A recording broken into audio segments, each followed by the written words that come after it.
Kama ebazibwe abantu ba Katonda balungi babuuza ku mulennya lya Mukama waffe Yesu Kristo era n'embebaza okuwaayo budde ne muwuliriza era ne tugabana ekigambo kya Katonda ng'eno y'emmere y'omwoyo, emmere y'omwoyo gwo, emmere y'omwoyo gwange, ekigambo ekitujjukiza okuweereza Mukama Katonda mu mwoyo ne mu mazima, kubanga abo bokka abamusinza mu mwoyo ne mu mazima be baana ba Katonda. Abamusinza mu mwoyo ne mu mazima abo be baana ba Katonda. Era ng'ekigambo kino bujja kuba bujulizi eri oyo yenna awuliriza okuviira ddala n'omutima gwe, ng'awulira n'omutima gwe ng'era akkiriza nti kino kigambo kya Bwakatonda, nga n'omwoyo ali munda mu ye naye awa obujulizi munda mu mutima gwe ti mazima ekigambo kino kya mwoyo, era kimuzimba era kimusembeza eri Mukama Katonda, era kimuteekerateekera ekkubo effunda erimutwala mu ggulu. Emmere y'omwoyo bujulizi. Oyo yenna singa aba yeesanze ng'agenze mu nnyanja ey'omuliro, mazima ajja kuba awulira kwegamba okumulumiriza mu mutima gwe nti amazima yagamanya, amazima yagamanya. Tujjukire ekkubo erigenda mu ggulu ffunda, ekkubo erigenda mu ggulu ttono. Mukama bw'ati bw'atugamba n'abalizuula batono. Tujjukire nti buli bantu 1,000 bwe bagenda mu muliro, abantu 2 be bagenda mu ggulu. Buli bantu 1,000 bwe bagenda mu muliro, abantu 2 be bagenda mu ggulu. Y'ensonga lwaki nkutegeeza era Mukama atulaga nti ekkubo erigenda mu ggulu ffunda, ekkubo erigenda mu ggulu ttono, era abalizuula n'abaligoberera batono. Abalizuula n'abaligoberera batono, kubanga kkubo lya butuukirivu. Kkubo lya butuukirivu kuba Mukama waffe mutukuvu, omwoyo w'atuwa mutukuvu. Ye Mukama atunuulira obutuukirivu bwa buli mutima gwa muntu. Mukama tatunuulira ani asabira ku kyaki egindi, ani aweereza mu kuweereza bwe kuti ne bwe kuti, wabula ye Mukama atunuulira obutuukirivu bwa buli muntu, omutima gwa buli muntu. Mukama nga tannaba kubuuza oba nabuulira enjiri, agenda kusooka akebere omutima gwange obutuukirivu bwagwo, era bw'atyo bw'ajja okukebera n'omutima gwo gw'aleeyo awuliriza. Mu buli kimu kyonna kye tukola tusoose obutuukirivu bwa Mukama mu maaso. Mu buli kimu kye tukola twebuuze kisaanidde mu maaso ga Katonda era kiweesa Katonda ekitiibwa. Ekintu kyonna, kubanga buli kimu kye tukola kisookera mu ndowooza zaffe. Kati tusooke tukikebere nga kiri mu ndowooza zaffe, kiweesa Mukama ekitiibwa.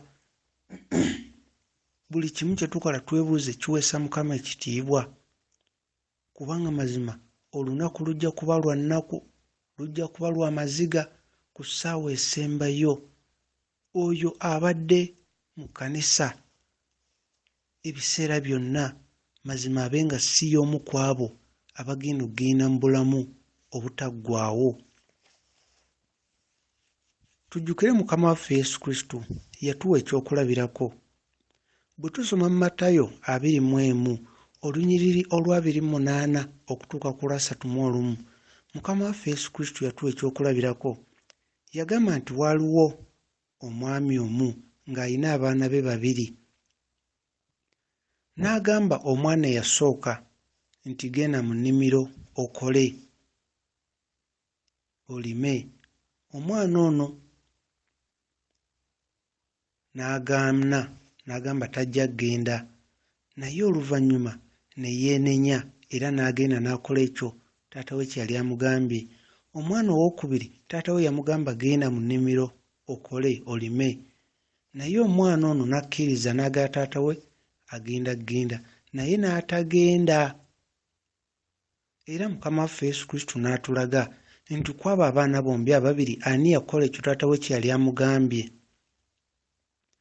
ng'amazima gali nti oli eyagamba tajja kgenda naye oluvannyuma ne yeenenya era n'agenda akola ekyo omulimu gwali gumuweereddwa yasinga ono eyakkiriza mbu agenda kukola ekyo ekimuweereddwa ate n'atakikola ng'ekyokuyiga mukama waffe Yesu Kristo kye yali atulaga kye kino bangi tuzze mu kkanisa ne tusembera mu maaso ga Katonda ne tusuubiza okukola Katonda by'ayagala naye ne tutabituukiriza ne tubiwakanya ne tutatambulira mu butuukirivu naye ate ne wabeerawo abo abatazze na mu kkanisa kweraga na kwatula bulokozi naye mu mitima gyabwe ne bakkiriza Katonda era bo newankubadde ku ntandikwa tebamukkiriza ate munda mu bo ne beenenya era mu mitima gyabwe ne batandika okutambulira mu butuukirivu n'okuyaaya n'okuwulira ekigambo kya Katonda ate bo ne bakola ebyo Katonda by'ayagala nga bangi ku abo abajja ne balaga nti ba Katonda ate tebaakola Katonda by'ayagala. Muno tulinamu ekyokuyiga, tulina okutambulira mu butuukirivu tuleme kusala musango oyo gwoyinza okusalira omusango leero gw'olaba nga atasobola wadde ogenda mu ggulu okusinziira ku nneeyisa ye okusinziira ku nnyambala ye asobola okweddako mu mutima n'akaabira Mukama ne yeenenya era n'akyusa amakubo ago gonna n'atambulira mu butuukirivu nga ono eyasookayo abadde ng'asaba abadde ng'asinza abadde ng'abeera mu kwaya ate ye n'atatambulira mu butuukirivu wabula ng'afa kimu kukola biri kanisa byeyagala omusumba byalaba ekyo kibeere kyakuyiga ali yawuliriza nti tosala musango bangi bajja genda mu ggulu abatasuubirwa kubanga bagenda kweddako mu mitima beenenye bawulirize ekigambo kya Katonda era bagende mu ggulu ng'abo abaasookayo bangi baganya okutambulira mu butuukirivu bakwesa ekibi mu mutima ne we tunaasaba ne tubeera mu makanisa ne tusiiba emirundi gyonna naye nga tukwesa ekibi mu mutima nga tuganya okuva mu kibi tuba tugenda mu muliro ate Mukama waffe yakiddamu n'ayogera mu Matayo 21:32 n'abagamba yali ayogera n'Abafalisaayo n'abagamba nti Yokaana yajja gye bali ng'ababuulira obutuukirivu naye tebaamukkiririzaamu naye ate abo abalala abaloolezebwa nti bo tebaawuliriza bya Katonda bakkiriza mu Yokaana bye yali abuulira era baabiteeka mu mitima gyabwe y'ensonga lwaki naawe wali yawuliriza olunaku olwaleero tokakanyaza mutima gwo kkiriza otambulire mu butuukirivu kkiriza okwate essimu yo olabe ennamba zonna z'olaba omulabe sitaani z'akozesa okutwala mu kibi ennamba zisangulemu buli kintu kyonna ky'olina mu bulamu bwo ky'omanyi nti kikwasaganye n'omulabe oba kantu baakakuwa okeesiba mu kiwato oba okeesiba ku mukono oba kugulu oba okateeka waleti oba okateeka wansi wa piro naye nga kaava wa mulabe sitaani byonna byejjeeko genda obikanyuge obyeyawuleko oba obadde ogenda kukola mikolo gya kika ebintu weebityo byonna byeyawuleko oba obadde oweereza ssente ne bakola ebintu gwe nga tofunye budde bugenda emikolo gy'ekika byeyawuleko bigenda kukulemesa okugenda mu ggulu kubanga olwo oba osinza Katonda omutono toyinza kujja eri Mukama n'omusaba so nga boddayo ewaka ate osinza birala ate otwala ssente ew'omulabe sitaani n'omusinza tutambulire mu butuukirivu tweyawule ku kibi olwo tujja kuba tutambulira mu kkubo effunda eritutwala mu ggulu kanziremu nkujjukiza ali yawuliriza nti buli abantu 100 we bagenda mu muliro mu geyeena abantu 2 bokka be bayingira mu ggulu ekkubo erigenda mu ggulu ffunda olina kusalawo gwe nga gwe omuntu omu n'otambulira mu butuukirivu n'ova mu kibi ne weenenya mazima ogenda mu ggulu ogenda mu ggulu okwenenya oviira ddala ku buli kintu kyonna omulabe sitaani kyakozesa okutwala mu kibi. Ekintu kyonna ky'omanyi sitaani kyayinako akakwate nga kyekikutwala mu bwakabaka bw'ekizikiza kyeyawuleko. Tandikira ku nnamba za ssimu, ekintu kyonna kalubeere luyimba nga teruweesa Katonda kitiibwa luggyeemu. Kagibeere mikwano nga sitaani gyakozesa okutwala mu bintu ebikyamu gyeyawuleko, beera wekka naye osobole okgenda mu ggulu.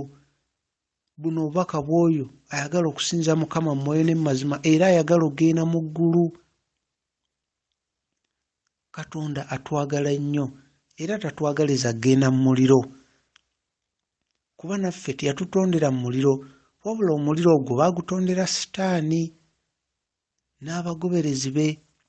Wabula ensonga lwaki bangi beesanga nga bagenze mu muliro, nsonga ya kubeera nti ekibi ekibeera munda muffe, ekibi ekyo kikula kya sitaani era kitundu kya sitaani.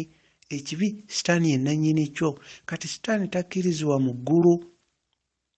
Kati naffe bwe tubeera n'ekibi mu ffe ne tugaana okyeyawulako, tuba tetusobola kgenda mu ggulu kuba munda mu ffe tuba tulina ekitundu kya sitaani ate ye takkirizibwa mu ggulu. Kati ekyo tulina okukyeyawulako, olwo Mukama n'atukkiriza amannya gaffe ne gawandiikibwa mu kitabo eky'obulamu. Kubanga tuba n'ekibi munda mu ffe, ekyo kiba kikola kya sitaani tekikkirizibwa mu ggulu. Oyo alina amatu awulire. Twenenye, tuli balamu kuba Mukama tuwadde akakisa okwenenya. Tutambulire mu butuukirivu, tugondere eddoboozi lya Katonda eriri mu mutima gwo erikulaga ekituufu eky'okukola. Gy'okoma okwewa eddoboozi lya Mukama gye likoma okukusemberera n'okwongera okweraga. Mukama waffe Yesu Kristo yasuubiza okweyoleka era okweraga eri oyo amusinza akola Katonda by'ayagala. Mukama waffe Yesu Kristo yasuubiza okweraga eri oyo, naawe ajja kweraga gy'oli bw'onaakola ebyoyagala, bw'onaakola ebyo by'ayagala. Mukama atugamba tubeere n'okwagala. Okwagala kulina kuva mu mutima. Ekipimo ky'okwagala ky'olina eri muliraanwo, eri muntu munno, ky'ekipimo ky'okwagala, ky'ekipimo ky'amaanyi ga Katonda agagenda okwesiga naawe. Ne okuba kugaba, gaba ng'okijja mu kwagala, nga togaba kulaga baliwo, togaba kusanyusa musumba, togaba kubanga oyagala bakulabe tyoyimiridde mu abo abawayo emitwalo 10. Togaba ate si kkanisa wokka we tugaba.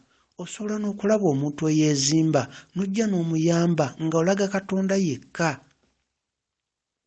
Osobola okulaba abatayina abagenda okusula enjala n'ojja n'obawa era Mukama akuwa empeera y'emu. Sigamba nti mu kkanisa wokka we tuwa, naye ggwe beera n'enkolagana ne Katonda ng'olina ebintu by'okola ng'olaga ye yekka, naye bingi byagenda okukolera nga ggwe naye mmwe mubimanyi. Tolaga kubanga oli mu lujjudde bakulabe, kubanga bw'okola ekyo omaze okufuna empeera yo. Togaba kubanga oyagala okulaga omusumba, kubanga oyagala okulaga abatudde awo bonna balabe n'engoye ze wayambadde nga bwe wanyumye, kubanga ogenda kuvaayo ogende mu maaso okuwaayo. Mukama alaba ekyo ky'okola mu kasirise. Mukama alaba ekyo ky'okola n'ogenda n'oyamba abatayina, abasula enjala, abatalina kyakulya, bannamwandu, bamulekwa, abatalina kyakwambala n'obawa. Mukama aba alaba byonna by'okola. Mukama aba alaba byonna. Naye bw'onaaba ng'owaayo gwe ng'oyagala kusanyusa musumba, oyagala kulaga baliwo, ekyo kiba tekivudde mu mutima gwo. Era naye mu mutima gwo oba okimanyi nti okwo okuwaayo olina ebigendererwa birala nnyo, naye waayo ng'okijja mu mutima gwo. Waliwo dimoni nga zo bw'owaayo ng'okijja mu mutima zikosebwa nnyo n'okusinga ng'osabye essaala, naye okuwaayo buli lw'owaayo ng'okijja mu mutima ng'ate tolaga muntu yenna wabula olaga Mukama Katonda wo, obanga asindisa akasaale eri sitaani, akasaale sitaani katasobola kwewoma, kubanga okwagala ge maanyi ga Katonda. Katonda kwagala, abo abalina okwagala Katonda ali mu bo era bali mu Katonda. We tutuuka ku kusiiba, tosiiba lwa kuwakana, tosiiba kubanga oli yasiiba ennaku 5 gw'oyagala osiibe 10. Tosiiba nti olw'okuba oli wasiiba wiiki 2 kati oyagala osiibe mwezi. Bayibuli erina kyeyogera ku kusiiba. Bwe tusoma Isaaya 58 olunyonyi olw'okuna watulaga tosiiba kulaga balala. Lwaki obuulira abalala mbu wasiibye ng'ate osiiba kulaga Mukama Katonda ggwe naye mmwe mukimanyiiko? Abalala ddala kyetaagisa obagamba, kubanga bw'obagamba era bagenda kukwisa ng'eyasiibye, tebajja kulira kumpi naawe. Kugamba era bajja kubanga okusiibako bakwisa ng'era omuntu eyasiibye, so nga kirungi Mukama yekka y'aba amanya nti gwe wasiibye.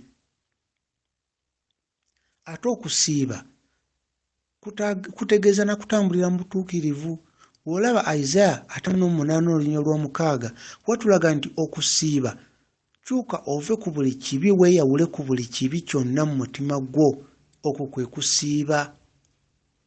Ekintu kyonna ekikwasaganya ne Sitaani ekikusembeza kumpi n'ekola ekibi kyeyawuleko. Okwo kusiiba Mukama kwayagala. Tobonyaabonya balala. Abatalina kyakulya basembeze, abavu basembeze. Tonyigiriza abo abali wansi ku ggwe. Tonyigiriza balala, olwo Mukama agenda kuwulira okusiiba kwo. Naye bw'onaasiiba ng'olina bw'onyigiriza, oba mukozi w'ewaka oba mulirwanawo ng'omunyigiriza mu ngeri yonna, okusiiba kwo olwo oba tosiiba. Ekyo Mukama kyatugamba mu Isaaya 58 olunyonyi olw'omukaaga. Bw'oba osiiba tonyigiriza balala, yaniriza abaavu, sembeza abatalina kyakulya, obalage okwagala. Abatalina kyakulya bawe ekyokulya, abatalina ebasula obafunire bwe bayinza okuteeka okuwummulira nabo ne beebaka. Olwo oba osiiba. Era wonaakola ekyo ng'okoze ebyo, bwe tula Isaaya 58 olunyonyi olw'omunaana wakulaga nti olwo ekitiibwa kya Katonda kijja kweyoleka gy'oli era yejja okuba empeera yo. Wabula tobala bubazi nti kati nakasiiba mwezi, nakasiiba ennaku bwe ziti. Osiiba bw'otyo naye mulirwanawo omwisa otya?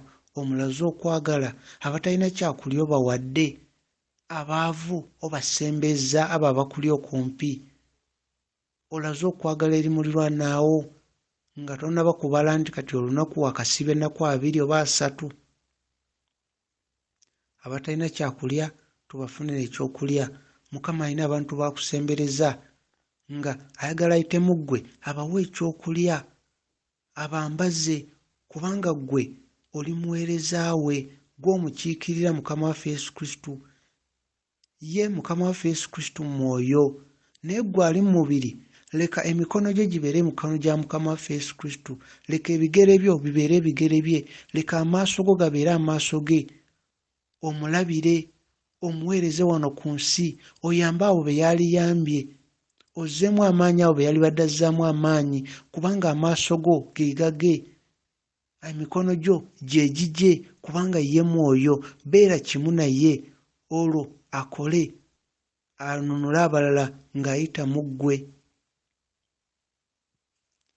Tutambulire mu butuukirivu, twenenye. Abuulira enjiri totya kwogera ku butuukirivu n'okwenenya. Obutuukirivu n'okwenenya, kubanga mazima kino kye kiseera eky'obwakabaka bwa Katonda okujja ku nsi. Ffe kennyini tusaba buli lunaku n'ogamba Mukama obwakabaka bwo bujje, byagala bikolebwe mu nsi nga ebikolebwa mu ggulu. Kye kino ekiseera ekyogerako mu Roman chapter 8, kye kino ekyogerako mu Baruumi essuula ey'omunaana yonna. Kino kye kiseera. Era na buli kitonde bw'osoma Bayibuli ojja kulaba nti bw'osoma Baruumi 8:19 okutuuka ku lunyonyi olwa 21 ojja kulaba nti buli kitonde kyonna ku nsi kirindiridde okweyoleka kw'abaana ba Katonda. buli kitonde kyonna, kubanga n'ebitonde byonna bye tulaba biri mu kunyigirizibwa, naye abaana ba Katonda bwe beeyoleka ku nsi, obwakabaka bwa Katonda bwe bujja ku nsi, olwo na buli kitonde kigenda kufuna eddembe okuva ku mirembe eginaabeera gyetoolodde abaana ba Katonda. Kati buli kitonde kyonna ku nsi kiyaayaana mu mwoyo kigamba abaana ba Katonda muyimirire mutwale obuyinza obwabaweebwa, kino kye kiseera. Buli kitonde kiri mu kukaaba. Abaana ba Katonda beeyoleke, n'ebitonde byonna bifune eddembe n'okusumululwa, kubanga omulabe anyigiriza buli kimu ekyatondebwa. Kino kye kiseera obwakabaka bwa Katonda okweyoleka ku nsi, obwakabaka bwa Katonda okujja ku nsi, byagala bikolebwe ku nsi nga ebikolebwa mu ggulu. Kino kye kiseera. Tutambulire mu butuukirivu, twenenye, tubuulire okwenenya era tubuulire abantu okutambulira mu butuukirivu. Oyo alina amatu awulire, oyo alina amatu awulire. Mukama bakuume, baagala nnyo. Tutambulire mu butuukirivu n'okwenenya, tubeere nga tusaba mu mutima gwaffe buli kiseera ng'ogamba Mukama, nziggyaamu by'otayagala, onteekemu omwoyo gwo, okwagala kwo n'obulamu bwo. Tulage okwagala eri muliraanwa waffe, tube n'enkolagana buli omu kinnoomu ne Mukama waffe Yesu Kristo.